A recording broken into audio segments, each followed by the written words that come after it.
it's now being Good. Right. okay. And can you share your screen, or do you need me to get you? Let me check. Share. Yeah, I need to be given permission. There you go. Okay. Great. Now my internet's unstable. Mhm. Just what I need. Okay, so screen 2. Can everyone see that okay and see me sitting at the bottom? Good. Yes, that's Rather perfect. Well, rather strange. Okay. may I momentarily take on some chair duties, which I've been asked to take on. Alana Nobbs is present insofar as anyone is present, is present in the ether, as you'll see on screen, but I have the chair this evening because Alana has other issues to contend with.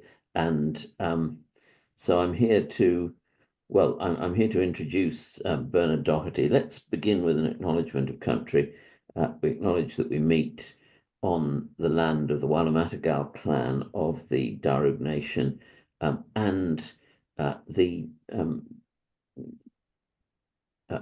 lands of other clans and nations as each of us is placed, whose customs and cultures have nurtured this land since the dream time, and we pay our respects to elders past and present.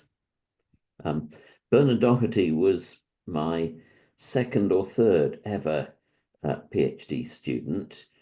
There was one in Auckland, but Bernhard was first or second here, and Miriam Gillette was the one who started about the same time as him, and Bernhard was an exemplary PhD student and got on with his work and got through it in good time and the rest of it. And I think perhaps his 1-year postdoc, which you see mentioned in the meeting notes, which he spent in Texas, may have been a crucial moment in his change of gear from the ancient world to new religions in the modern world, which he teaches.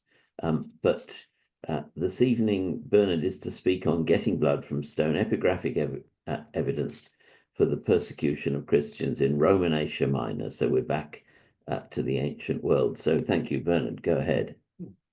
Thank you. Nice to be back doing stuff for the Society for the Study of Early Christianity. I was a member of this for a long time and have presented before about last time. I've sort of done many other things. And coming back to the ancient world, as Paul sort of suggests, I spent a lot of my time studying religious movements and far less edifying topics. This is quite an interesting thing for many of my colleagues at Charles Sturt. This will be a bit of a not presenting on something too weird. On that note, I will jump straight into it. Okay. Writing in his book La Era de of the Martyrs in 1953, the Italian cleric and historian Giuseppe Ricciotti provided a careful account of the experience of the Christian church persecution. Ricciotti knew something of persecution, quite apart from a scholarly career which saw him teach at the universities of Bari and Genoa. War, while leader of his religious order, the Canons Regular of the Lateran, Ricciotti, like the leaders of many other religious orders in Nazi-occupied Rome, refugees in the congregation's mother house at San Pietro in Vincoli, that is, St. Peter in chains, of the Roman Colosseum. Ricciotti's book, first translated into English in 1959, and now only published by the notorious Catholic 10 Publishing. You can get a lovely edition of this with really bloodthirsty cover, and has stood the test of time. And I started recently revisiting this book in preparation for this talk to see what the abbot Ricciotti had to say about this, and I was edified by one in particular, and it kind of became my way of framing this. Many stories of what happened during this persecution have indeed come down to us through the centuries. Great trust cannot always be put in their veracity. They sound very much like the stories put out by the Roman ciceroni, who until the end of the past century foreign visitors around their city and give vibrant descriptions of the slaughter of the early Christians, which were unhistorical and highly imaginative. Therefore, make a careful examination of the documents which have come down to us and separate those which are at least substantially historical, have little or no value. This is interesting coming from a Catholic priest in the 1950s. Not unreasonably in recent years, and for various reasons, the pious historiography of the early church, which has come down to us, has come under withering scrutiny of critical historiography. And some of the sources which generations of scholars before him placed implicit trust have been heavily scrutinised, particularly those of a hagiographical nature. Put another way, while the way this has been done has not always been, the way this is done has not always been edifying, but it is as it should be. The pious were given during my childhood at St. Anthony of Padua Catholic Primary School, with depictions of a vaguely homoerotic Saint Sebastian Desert, who was a favourite amongst the Year 6 boys because he was listed as the patron saint of wild animals and skin disease, do not make for good, nor do their banal pieties capture the atmosphere of genuine terror which must have confronted the early Christians during the final years of the 3rd century of the 4th. To capture this, we need to turn to other sources. Among those whom Ricciotti esteemed most were, unsurprisingly, Eusebius of Caesarea, Tantius, both of whom preserve extensive and in many cases eyewitness details of the events which transpired during this period. Both have their problems. In today's talk, I want to assess something of the accuracy of parts of Eusebius and Lactantius' account in books 8 and 9 of his Historia Ecclesiastica and chapter 36 of the De Mortibus Persecutor, of the Persecutors by Lactantius. The Historia Ecclesiastica was written piecemeal between 312 and 324. I want to examine 3 important documentary inscriptions, only one of which was known to the amateur archaeologist Ricciotti, but all of which are independent and largely contemporaneously perspective on events which Eusebius and Lactantius narrate. Another Italian of a slightly younger generation, Ricciotti, was the epigraphist Giancarlo Sassini, who wrote in his important little book, The Roman Stonecutter, on the promise held out by epigraphic sources. There is a whole history to be written here, to be put together by means of inscriptions, history of men, of society, their various stages, who chose to be remembered for the future through a monument that transmits their names, their features, or both, or the record of trades, their public offices, and their religious dignities, sometimes with a man's full name and portrait, sometimes even a full-size statue, but some on their own. Next, a history of the workshops, of the whole epigraphic background, and finally a history of what men thought and felt when they ensured their survival in a world to which survival was so important. Taking Ricciotti and Susini as my starting point, examine how these important inscriptions might confirm, complicate, or perhaps even contradict Eusebius and Lactantius' accounts, and briefly tell us about the dynamics of persecution during one brief period of the wider persecution, which took place in Asia Minor under the governance of towards about 311 to 313. Before turning to these inscriptions, it is worth explaining precisely what I dynamics of persecution here, however. Often in the analysis of the persecution of early Christians, a problematic tendency which overgeneralizes from case to case and constructs a synchronic rather than a diachronic picture of how the Romans interacted with the Christians. This is demonstrated in the chapters on persecution in Robin Lane Fox's important but controversial book, Pagans and Christians. I had a colleague at Macquarie who I won't name, that he set this as a textbook and spent his whole time telling students how it was wrong. Or Keith Hopkins's even more controversial, A World Full of Gods. I don't think this is ever book, but it's a really fun book. both of which contain superb synoptic accounts of the circumstances around early Christian persecution, but have come in for pretty severe, precisely this and other reasons. From a sociological perspective, as I've argued in the past, such a synchronic approach can be very helpful as a in theorizing about some of the ways in which specific episodes of persecution may have unfolded, and in hypothesizing some of the driving factors at play in any given instance of persecution.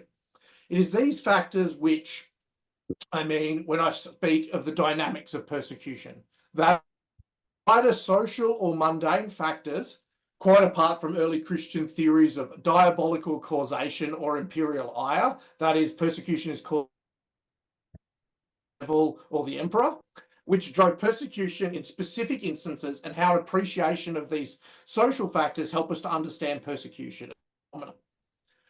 From a historical perspective, then, the aspect of persecution I wish to address today was neatly captured by the German classicist Hans Polsander in an important article he wrote in the ANRW on the religious policy of the Emperor Decius, in which he made three statements about the problems which arise when using the word persecution, which I think are helpful in framing any discussion of this topic.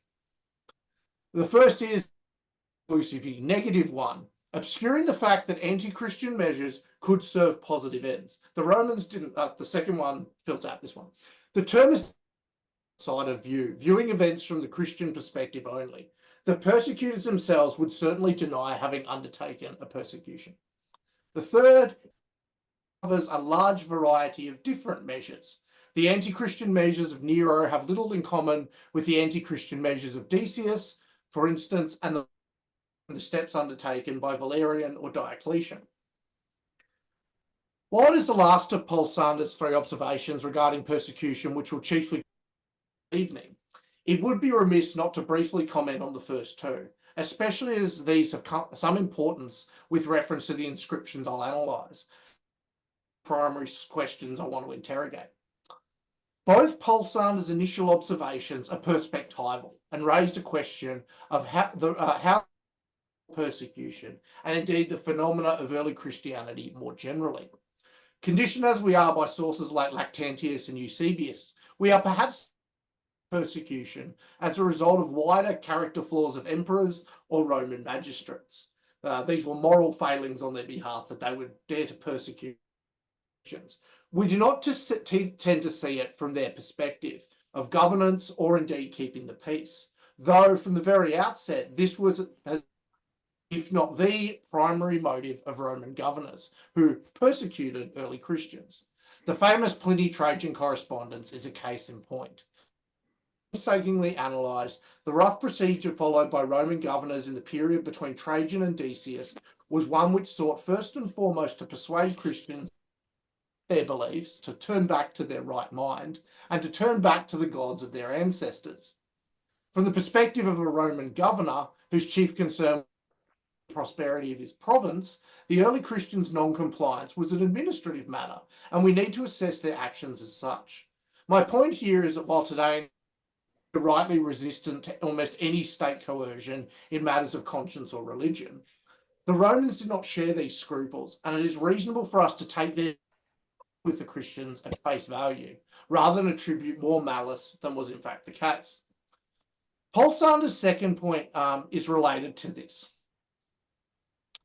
Where Christians writers saw persecution, Roman authorities saw a problem of governance and how to manage an often troublesome minority in their midst, relations with the wider population, both pagan and Jewish. We are rarely, however, given much of a glimpse into the Roman perspective. Robbie Louis Wilkins' superb 1984 book, The Christians and as the Romans Saw Them, remains a personal favourite of mine in early Christian sort of history, though he's offset by the often minuscule amount of material he had to work with. Despite claims to the contrary, however, Eusebius often includes some documents which aptly reflect a Roman perspective. And this is going to be controversial for at least one audience member, a student of mine. I've to the reluctant and controversial opinion that generally Eusebius can be trusted here when he quotes Roman sources. It is here that the epigraph analysed today provides us with an important insight into the problems raised by pole slander. Okay, rest assured, my intention this evening is not to get any more or to inflict on you any of my own musings about the nature and cause of early Christian persecution or my penchant for theorising sociologically about the early church. I was getting carried away there. Don't worry, I'm not going any further down that path. Rather, I want to come down to the level of theory, from the level of theory to some practical questions which we reference to a very specific episode of the wider Great Persecution, the revival of persecution under the Emperor Maximum Dea, as the recently reorganised provinces of Asia Minor, roughly between AD 311 and AD 313. Questions often addressed by historians like the famous article on why were the early Christians persecuted, or more recently, who persecuted the early Christians. Just two ancillary questions, which I believe this episode and the three inscriptions I will analyse highlight some interesting aspects. How extensive was the impact of persecution, and how popular were the actions against Christians? To address these questions from an epigraphic perspective, however, I need firstly to narrative accounts given by Eusebius and Lactantius of this window of persecution, beginning with the former. So I'm about to give some big chunks of Eusebius, which is highly edifying and good for all of us. In Book 9, Chapter 2 of the Historia Ecclesiastica, Eusebius writes, this of toleration of Galerius issued in 311, just before his death, the tyrant, Maximum Dea, could no longer endure, hater as he which is good, and plotter against every virtuous man. This theory of kind of imperial kind of conspiracy. He was the ruler, as it was said. This is a diabolical reference. No, nor did he suffer matters thus to be carried on for 6 months. Numerous, therefore, were his devices of the peace.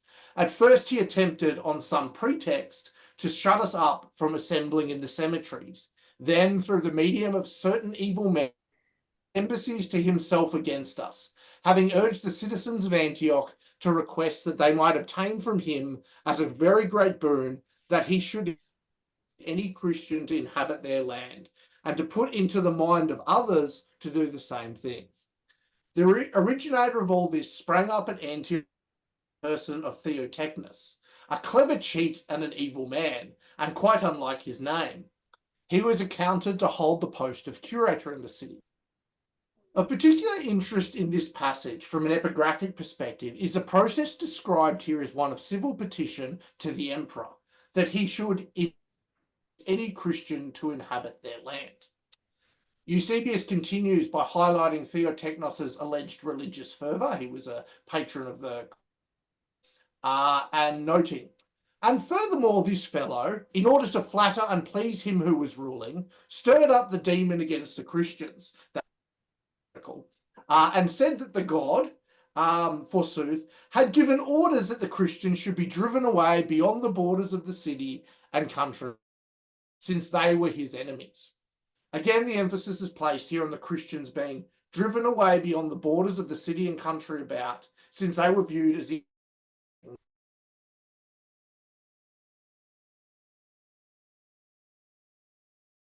man was the first to act thus of set purpose. The other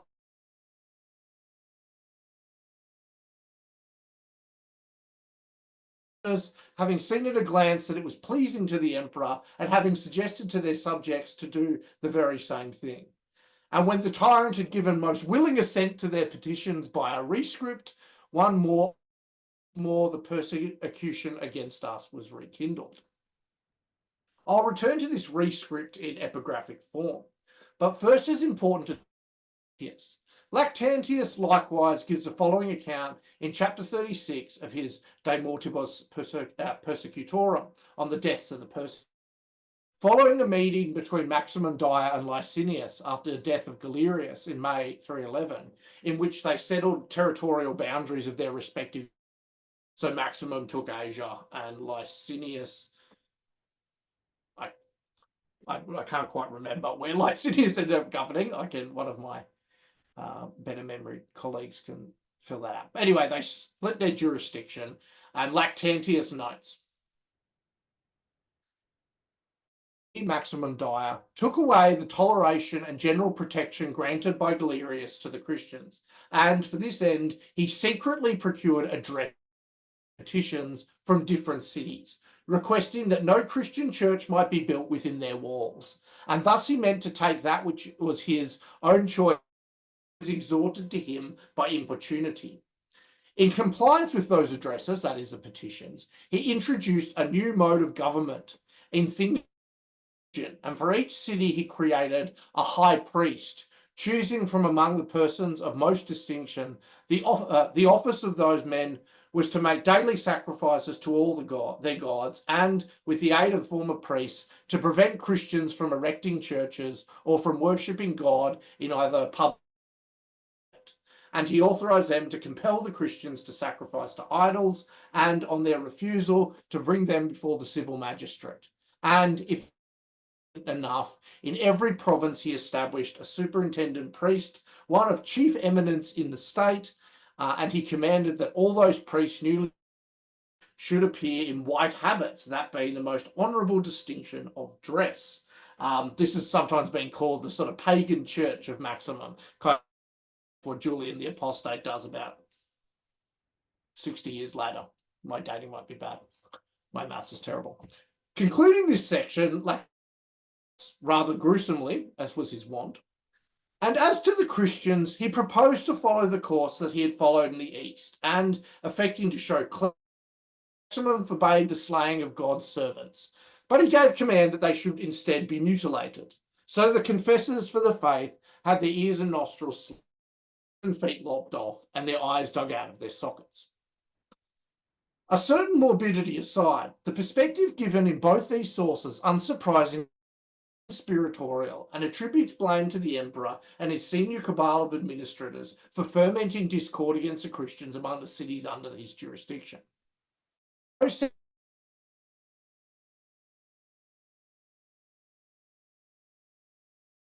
a genuine feeling amongst pagan populations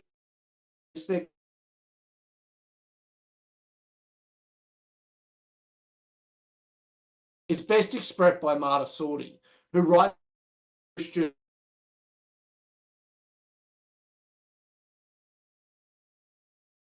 from that used by other emperors. It was deceitful and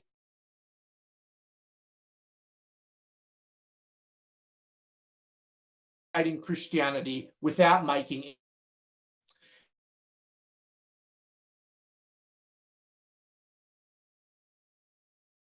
out his own emissaries with instructions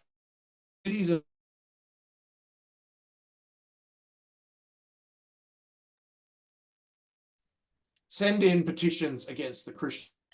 Bernard, you're really breaking up quite badly.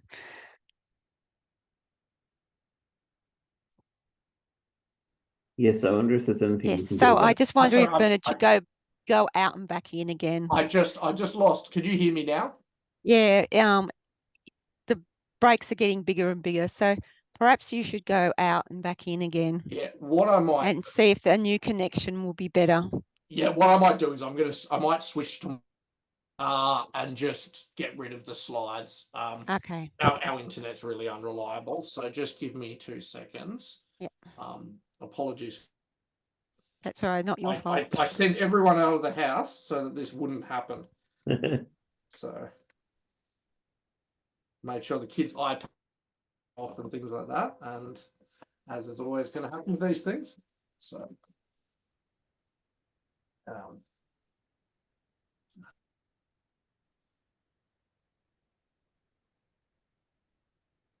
I'm just going to stop my camera on this computer because I might continue with the slideshow on that, but do the audio through my laptop. Maybe that'll be better. Yeah, that's Yes, because I think that'd be a good idea. Yep. So Seems to be stressing, too much going on. The amount of bandwidth you have.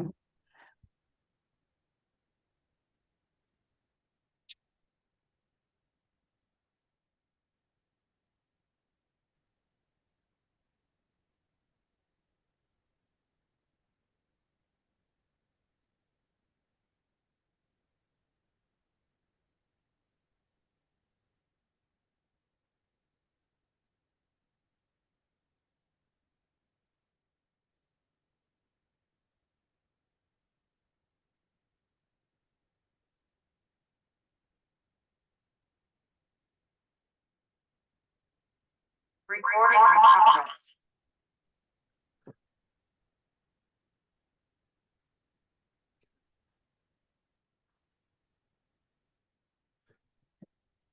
Okay, can everyone hear me okay? That's good. Yeah, yeah. Okay, Go ahead. this should work hopefully a bit better. So I'll do my best here. At least I'll continue with audio. I'm just going to turn off my I'll just keep going with it. So we removed somewhere around 10 to 12,000 plants. Yeah, yeah. Okay, sorry. As I was saying, so this is a quote from Marta Sordi. So she goes on to write, following in large part the Eusebian narrative, that at this time pagan enthusiasm for persecution had largely abated in the cities of the East, and that it was only at the behest of their leaders that populations would turn on their Christian neighbours. This is an intriguing line of argument, and one which I would suggest shifts the burden of responsibility away from the cities of the East onto their government and the actions of which the emperor secretly fermented. This is a very conspiratorial view of history, a small cabal fermenting discord against troublesome minority. Sound a bit familiar? Elsewhere in his account, the Great Persecution, Eusebius lets his guard down a bit more regarding the situation of Christians in the cities of the Greek East, acknowledging that the Christians in some way brought persecution on themselves by their fractious way in which they behaved in certain cities. If you particularly read the first introductory section where he introduces the Great Persecution, it's very interesting how he sort of sets out his theology of persecution there and how it relates to kind of the Christians have become too rich and too basically involved in civic politics and become fractious and basically irritated their neighbors and irritated God. And so God allowed them to be punished. Okay. So this brings me to my chief sort of formation of the question.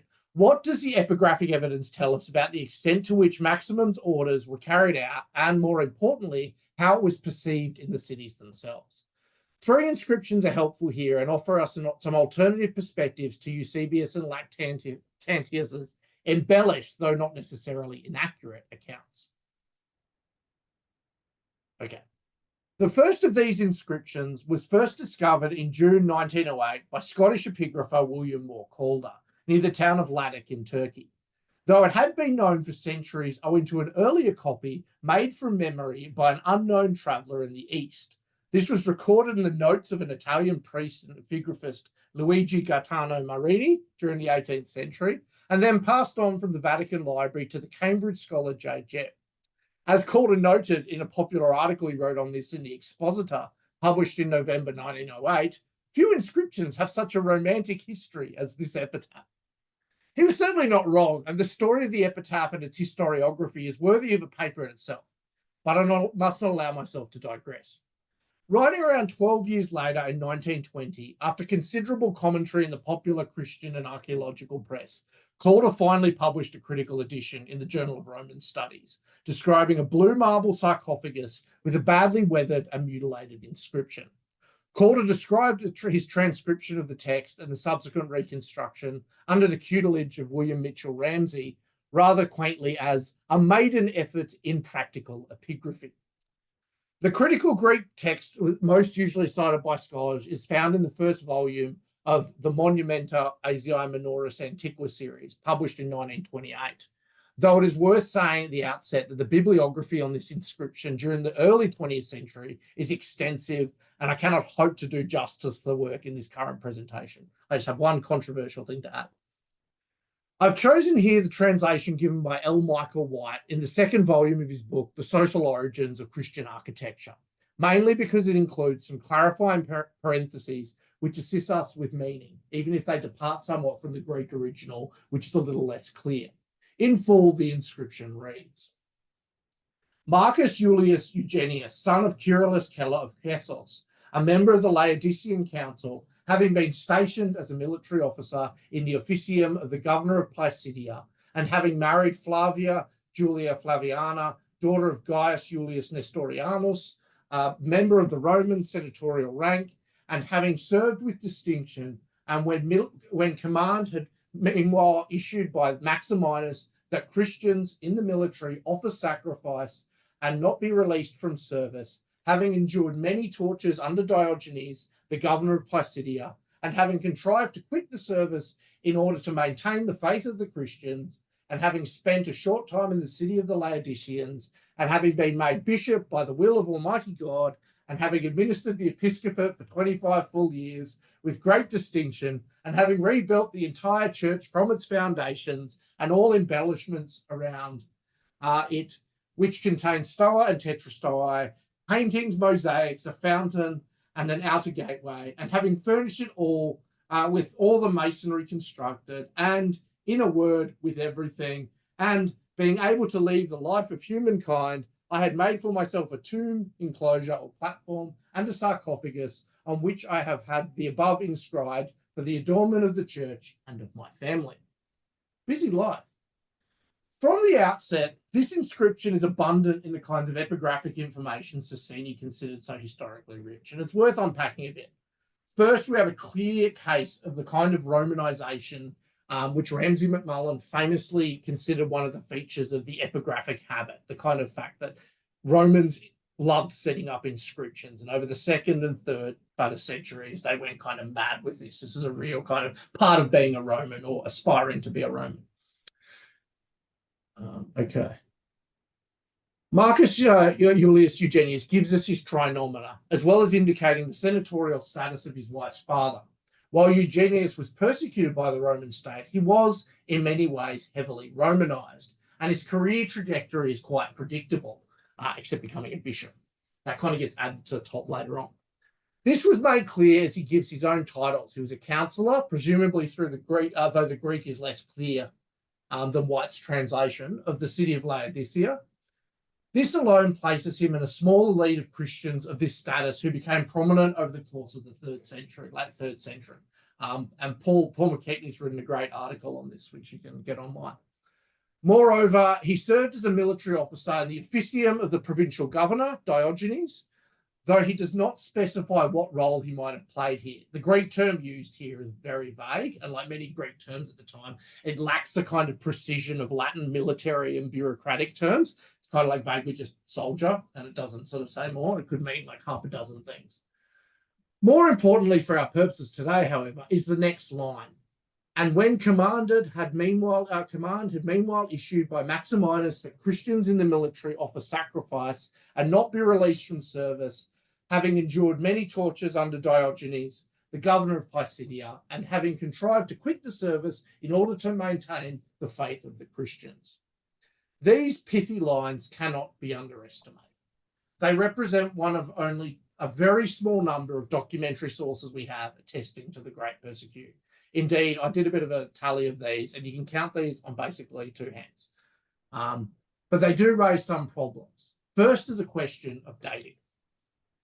Usually, and this was until like the late 80s, events described in this inscription had been dated to the years 305 to 306, when maximum renewed persecution in the East. However, this presents what appear to be two pretty serious historical problems, which I suggest warrant later dating. And I was pleased to discover that A.H.M. Jones, in his prosopography of the later Roman Empire, agrees with me on this, but for different reasons. Firstly, Maximum did not have jurisdiction over this part of Asia Minor during that period. He was Caesar over Syria and Egypt, not over Asia Minor. Second, we now know, but Calder and others did not, that Flavius Diogenes was governor of Pisidia specifically between AD 311 and 313. There is no evidence of him holding office earlier. Moreover, additional epigraphic evidence collected in Pisidia from his period in office is indicative of his eager promotion of pagan cults along the lines Lactantius tells us were encouraged by Maximum. While I am very open to being persuaded of an earlier date, I feel it's more likely that this inscription reflects this later period of renewed persecution. Okay, so in relation to the accounts of Eusebius and Lactantius, several interesting aspects of this inscription are apparent and worth noting. Firstly, is the inscription shows about the challenge posed for Christians serving in the military.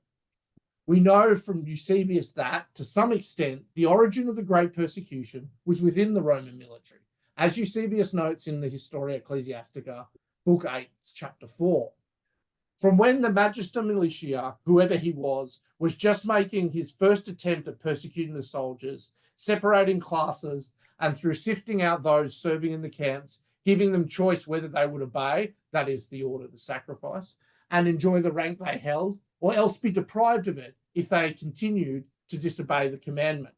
A great many soldiers of Christ's kingdom, without hesitation, unquestioningly preferred to confess him than retain the seeming glory and prosperity they possessed. And already, in rare cases, one or two of these were receiving not only loss of honour, but even death in exchange for their godly steadfastness. For as yet the instigator of the plot was working with a certain moderation and daring to proceed unto blood only in some instances, fearing, presumably, the multitude of believers and hesitatingly to plunge into war against us all. So, very dramatic language, but Eugenius's epitaph actually kind of describes this in practical terms, how this aspect of the persecution played out in the career of one Christian soldier. We have lots of martyr acts from this period that sort of describe this, but this is sort of carved on stone and doesn't have some of the problems of martyr acts have. Moreover, if we accept the later dating to this inscription, and I suggest we should, it also shows that this continued to be an active issue throughout the persecution. The loyalty of Christian soldiers was measured by means of sacrifice, and for Eugenius to be in this position suggests something of his rank. Secondly, and more importantly, however, was that the Roman governor did not, however, execute Eugenius, but instead opted for torture. I would suggest this partially supports Lactantius's claim that Maximum continued his earlier policy. Lactantius notes, as I quoted earlier, and as to the Christians, he, Maximum, proposed to follow the course that he had followed in the East, and affecting to show clemency, he forbade the slaying of God's servants, that he gave command, but he gave command that they should be mutilated. The reason for preserving the lives of soldiers is a matter for speculation. It's never good to sort of deplete your military, particularly if the Persians not far away. But given the importance of the military and the wider background of the Great Persecution, this is an important confirmatory evidence for its impact on soldiers and is worth further analysis. Finally, on the question of persecution of the Roman army, is the final phrase, having contrived to quit the service in order to maintain the faith of the Christians. Now, while I'm only making a very tentative suggestion here, and I'm expecting to be shot down in flames very quickly on this one, this may be a case of the type of low-level resistance strategies which we encounter elsewhere in the documentary evidence for the Great Persecution, notably in certain papyri, where, using various forms of cunning, Christians circumvented aspects of persecution. This, however, I leave an open question, and I'd actually welcome any insights from those with a greater understanding of the Roman army and how it functioned, but also how you might quit the service in the 4th century. So I'm looking to Lynn and Paul on this one. Later in the inscription, moreover, are 2 additional pieces of information which I suggest warrant more historical analysis. The first is partially confirmatory of accounts of the destruction of churches, where Eugenius writes, having rebuilt the entire church from its foundations and all embellishments around it. We know from Eusebius's account that around AD 303, Diocletian issued what is sometimes referred to as his first edict or decree, which ordered, quote, the razing of churches to the ground. Eugenius's epitaph here almost certainly an indirect and arguably quite helpful attestation to this. The reason it is helpful, evidentially, is that part of the part that it plays in the restoration work. Eugenius, in good Roman bureaucratic eugetic style, lists the furnishings of the church. Epigraphic sources, like papyri, are rather fond of lists. So here we have an example of Roman euergetism, of sort of the way in which sort of he's contributing his wealth to the benefit of the church and the city, being transferred to an ecclesial environment, but also a curious listing of furnishings, which it might be suggested matches similar lists of property seized during the Great Persecution. This might seem like Eugenius big noting his pious contribution to the rebuilding of God's house, but it might equally be a sign of Eugenius, the retired bureaucrat, recording something of the type of furnishings which were seized from churches during the Great Persecution and restored to the churches under Constantine. Either way, this inscription shows in one retired soldier's career the monumental reversal of fortune which a wider church underwent, and the extent of its impact on Christians in just one small provincial city in Asia Minor during one relatively brief episode of the Great Persecution. I think I've disappeared from. Could you still hear me? Yes, we can still hear you. Yep, I think I've lost my PowerPoint, but that's all right. I'll just continue on with voice and just with this video. Okay. So I'm sorry about this. This is very frustrating. Okay.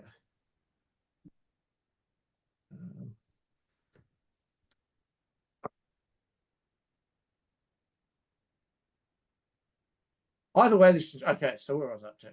While it might be a small piece of evidence, this inscription sheds important light on accounts preserved in Eusebius and Lactantius, and may perhaps even supplement these with additional information. Certainly, Eugenius warrants further study. I haven't even mentioned the most interesting part about Eugenius's episcopal career, but I'll leave that for question time. I also believe that Eugenius's epitaph also hints at something else, which is borne out in greater detail in the two other inscriptions I will briefly examine. Despite the extensive growth of the churches from the 260s, Christians remained very unpopular, and during Maximin's renewal of persecution, governors of provinces were willing to act on this. In earlier periods, we have a quite intriguing evidence for the tacit willingness on the part of Roman officials to turn a blind eye to Christians in their midst, and even to quietly contrive ways to avoid persecuting them.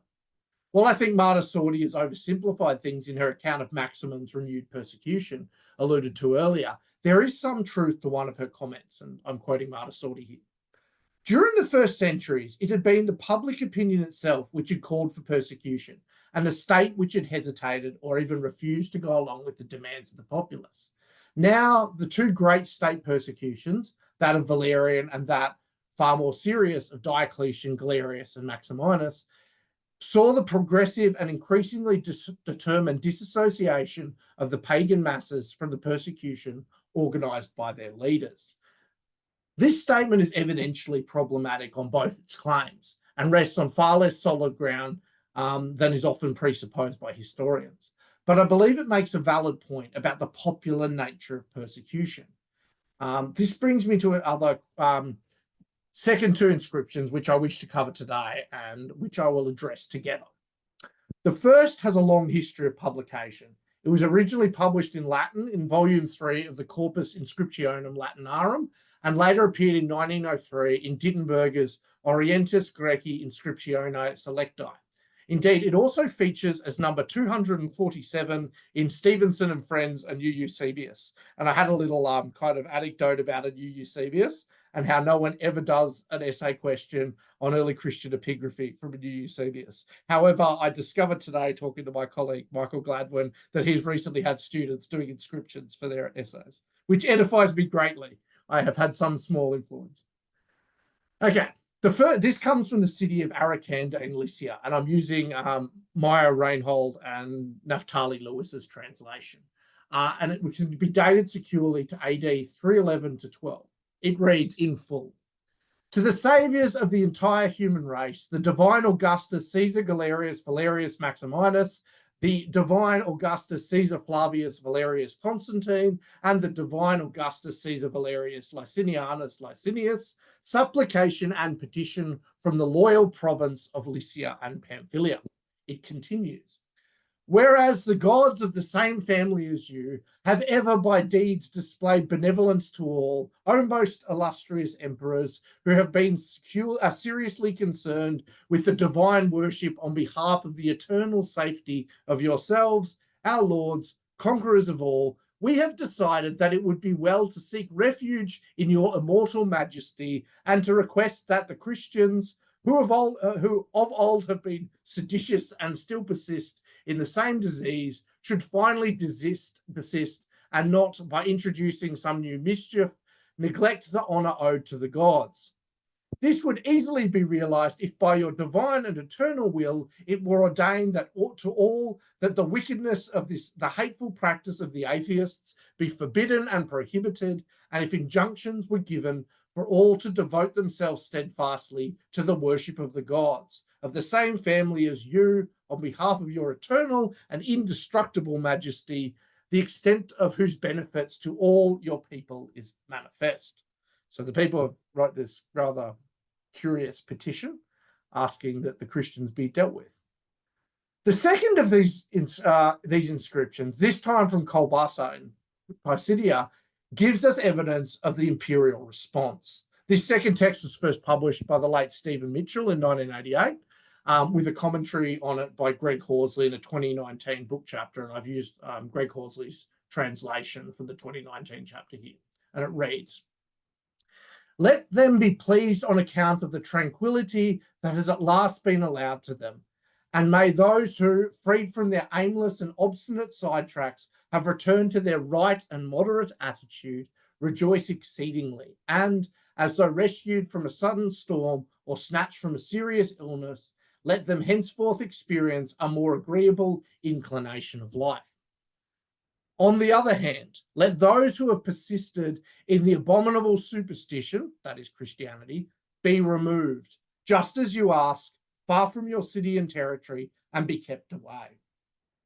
As a result, in conformity with the laudable zeal of your petition, your city, separated from the taint of all impiety, may respond, as it has resolved, to the sacred rites of the immortal gods with the reverence which is owed to them." And it continues a few lines later, basically saying that you can have whatever you like, thank you for your piety, sign the emperor.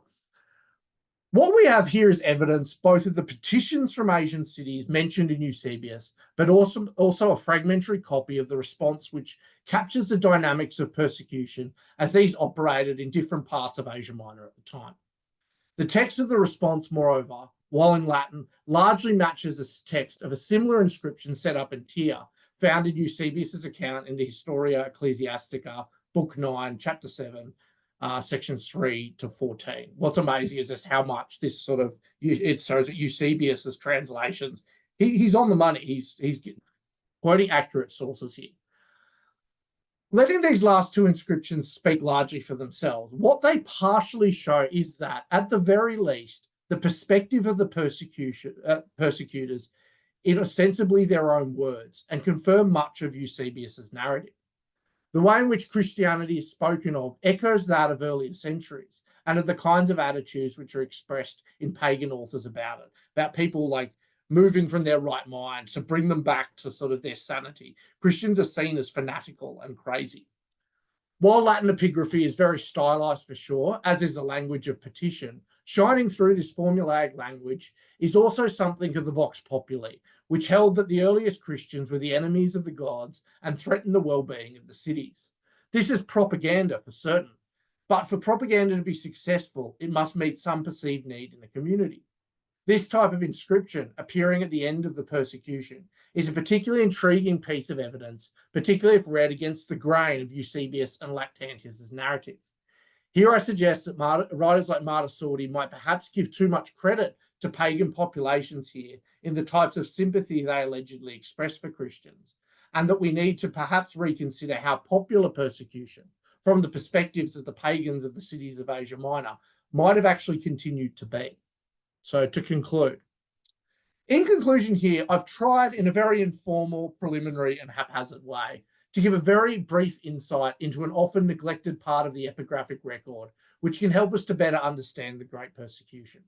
I think it suffices to note that epigraphy remains a relatively underexplored aspect of early Christianity, particularly compared to other sources. This is changing rapidly, and in the time since I completed my doctorate in 2011, a series of significant things have been published, which I believe are helping to correct this, including Paul's book on Christianizing Asia Minor and lots of other things. How far these inscriptions are known outside specialist circles, or weird people like me who read new docs illustrating early Christianity for fun, is a matter of conjecture. I'm not aware of a single attempt to bring together this evidence in one place and to highlight how the information contained in these inscriptions confirms, contradicts, and complicates the received narratives of the Great Persecution, or other earlier instances of early Christian persecution of more local and sporadic nature. Something akin to Anne-Marie Lewandijk's work on the papyri of early Christian persecutions is certainly in order, and I hope to spend some more time exploring this over the next few years. God willing, I will be able to share some of this, the more considered findings, with the Society for the Study of Early Christianity. Thank you very much. I also had a shameless slide for St. Mark's Open Day, but clearly God is put it up. big noting myself. So we'll This is St. Mark's National Theological Centre. yes, so we have a Charles Sturt University open online open day next Monday. So if anyone is interested in studying theology, we would love to have you as students. So please get in touch, and I'm more than happy to kind of point you in the right direction. Does anyone have any questions? I realize that was Yes. a lot of information, and I kind of got very carried away. Please, Could have been about 10 times longer if I had more time. So please, if you're going to ask a question, in the middle of your bar across the bottom of your Zoom display, there's a heart-shaped thing with React. And if you click on that, at the bottom of it, it says raise hand. So Alana Nobbs has raised hand, and so she gets the first question. Well, Hello? I just wanted to congratulate Paul on very good chairing. And Bernard, you might like to know, look what's just come out. New Docs oh, 11A, which Paul ordered for the library immediately. So I just wanted to say, just thinking back to the tutorials on pagans, Jews and Christians, you have taken on board tremendously. Paul takes all the credit for your future work, but I thought that was really remarkable. And when my situation improves slightly, I do have a talk I'm planning to give on Christian reactions to persecutions as seen from the papyri, and it dovetails very nicely in with what you've done. But you've done magnificently. thank you. And I'm I very look forward proud. to I'm your sure Paul papyri is talk. even prouder. Yeah. No, but it's. I think I genuinely think you're on the right track. Thank you. Jono, you're second. I know you probably were hoping for this. What was the most interesting part of Eugenius' ecclesiastical career? So I horrified a colleague about this earlier. He was all like quite happy. He's, oh, that Eugenius bishop. Yeah, he's really interesting. I'm like, yeah, you know, he's a heretic. So Eugenius, we know from another inscription nearby that the bishop who Eugenius took over from, whose name escapes me now, but there's a group of inscriptions, and he was a member of a group called the Saccophori.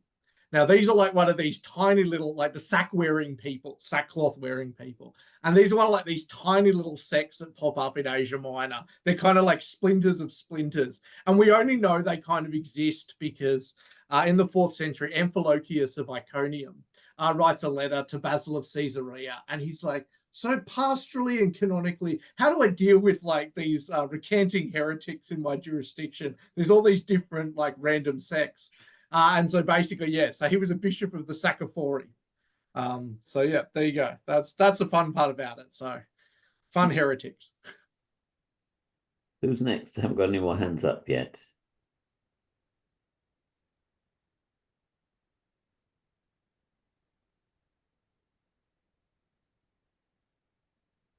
Can I ask a question then of you, Paul? Oh, yeah, all right, yes. Well, you know much more about the Roman military than I ever wish to know. How do you quit the military as a Christian in the 4th century? Do you have a kind of any advice? You'd have to know someone. I mean, that's what it comes to. Whether money was involved, you know, there was a payoff to someone or not. I couldn't predict. That might go case by case, but you'd have to know someone who was in a position to get you let off. I mean, normally you sign up for 20 years. That's if you're a Roman citizen. And if you're not a Roman citizen, you sign up for 25 years in the auxiliaries, and then they make you into a Roman citizen. So it's 20 or 25 years, and there's not normally any flexibility about that. But yes, I guess administratively you can achieve anything if you know the right people in the Roman Empire. Okay. So I'll be looking at those passages in Tertullian about bribing people. Yes, yes, yes.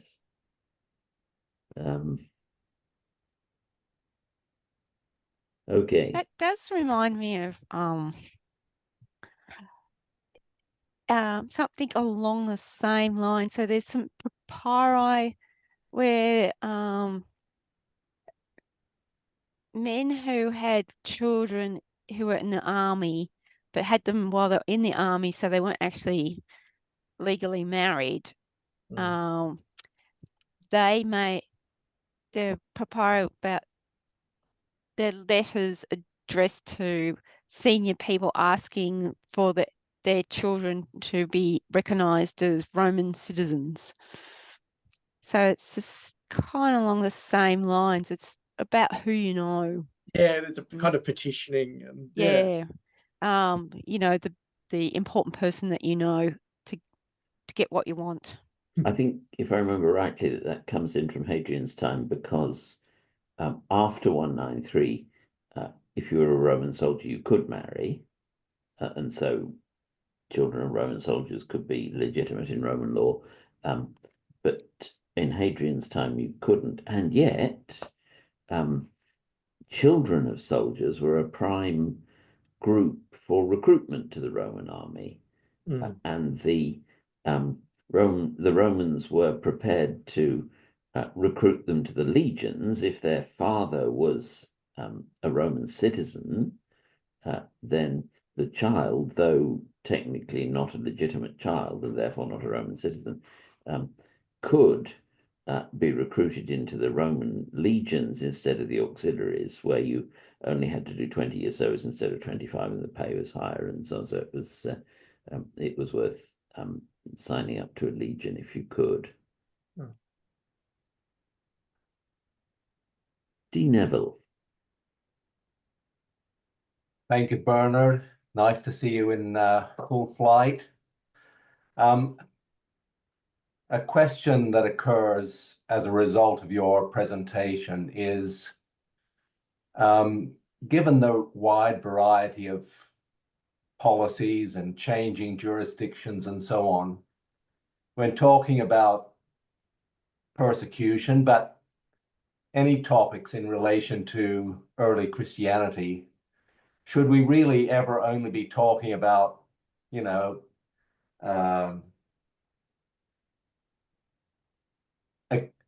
data on this occasion for this region, this is what we can say, and we just don't extrapolate?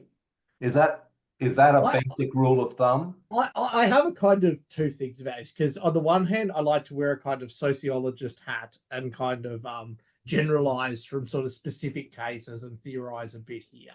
But the same thing too, like I think it's important to always nuance, and it's striking that balance.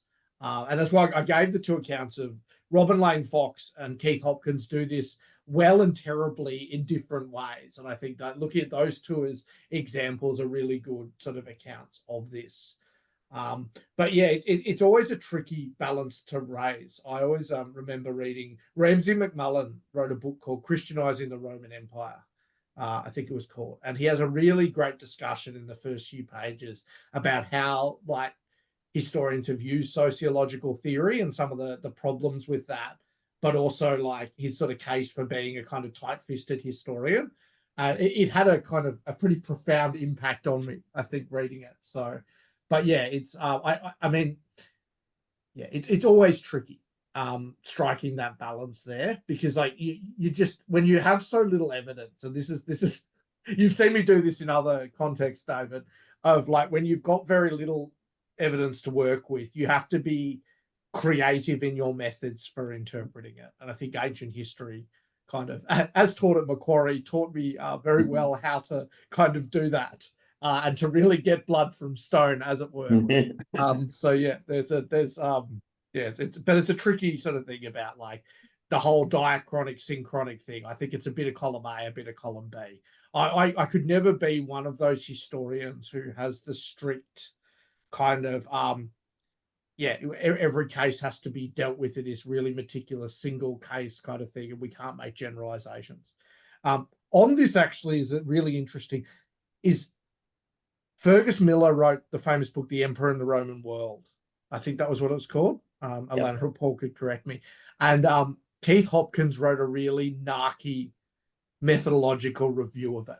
But I think it's a really interesting read on like the historian's craft and the different ways of doing it. I remember Sam Liu put me onto this very early in my PhD, completely opposed to Keith Hopkins and all he stood for, and really like pro Fergus Miller's account. But it's really interesting looking at the two kind of perspectives, because it really gives a fascinating account of how we kind of do history and kind of working with that kind of evidence. So if people are interested in following that up, I'd highly recommend that. I've inflicted some people in this Zoom room, I've inflicted this article on, I know, and that review. Alana. I'm just going to comment on that. You're right, Bernard. In Peter Brown's autobiography, Journeys of the Mind, he's got some very interesting reflections on that. And he's obviously, well, not obviously, but certainly far more on Fergus Miller's camp than on Hopkins, particularly given the more or less unprovoked nature of it to some extent. But if you want to follow it up, that's a fascinating follow-up. I didn't know that. I'd be really, because it's a thought-provoking review, but it's nasty is the other thing too. Like that was my kind of, though Fergus Miller sometimes wrote nasty reviews as well. So well, not in the same way. Yeah.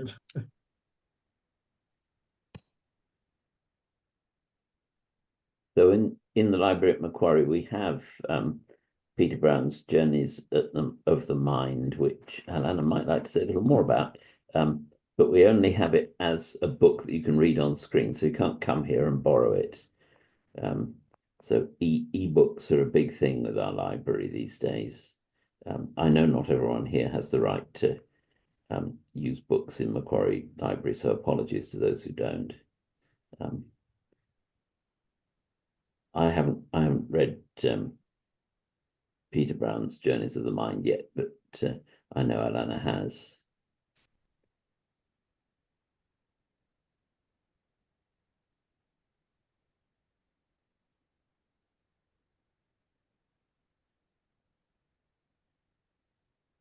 Well, I can't add to what Paul said. I mean, yes, it certainly does cast light on that controversy and many others, and it's worthwhile reading for its own sake in relation to Journeys of the Mind in relation to Christianity. Not so much persecution, actually, I'd have to say.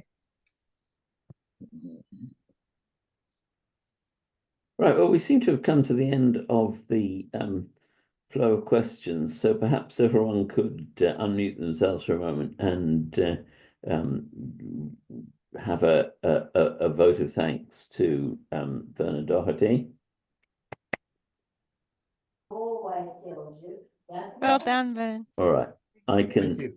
And apologies for my technological issues on this end. I will be taking this computer out into the backyard and casting it into the outer darkness. In the next few days, it'll suffer the fate of the Christians of Pisidia. I will be able to edit that little gap out in the meantime. Excellent, thank you. You worked pretty well in the end. So are we at the end of our agenda? What about what else could you take? Make sure good shoes, good walking shoes. Yeah, I got my nice shoes. I think we are, Paul, and we'll leave. All right. So let's have a good night, people. Thank you very much for listening. Thank you. Let's say the meeting is closed. Thank you. Okay. Bye.